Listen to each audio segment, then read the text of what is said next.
Séance de nette hausse aujourd'hui à Paris avec un CAC 40 qui s'adjuge 1% et renoue largement avec le seuil des 5000 points à 5053 points précisément. L'appétit pour le risque domine à nouveau la tendance grâce à l'apaisement des tensions commerciales à l'occasion du G20 qui s'est déroulé ce week-end à Buenos Aires. L'heure est donc à la désescalade entre les États-Unis et la Chine qui ont annoncé une trêve de 90 jours. Donald Trump ayant décidé de suspendre la mise en place de nouveaux droits de douane sur une partie des produits importés de Chine, le temps de laisser une chance à une négociation sur leurs relations commerciales. Sur le front des valeurs, le secteur du luxe, lui, se distingue en tête du palmarès grâce à la trêve commerciale. Pour rappel, le secteur avait été affecté par des craintes de ralentissement du marché chinois et de hausse des droits de douane. Le secteur automobile carbure lui aussi à Paris, alors que Donald Trump a assuré que la Chine s'était engagée à abaisser puis à éliminer les droits de douane pesant sur les importations de voitures fabriquées aux États-Unis, qui ont récemment été portés à 40% par Pékin.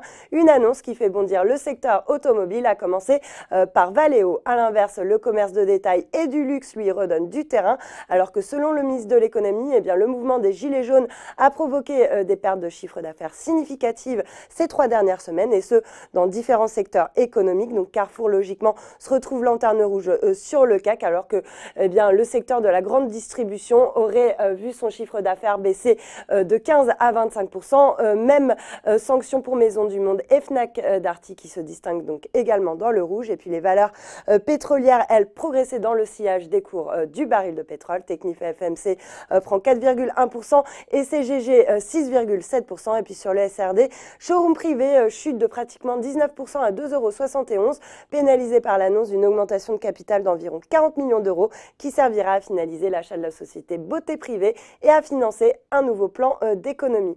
Voilà, c'est tout pour ce soir, mais n'oubliez pas, toute l'actu éco et finance est sur Boursorama.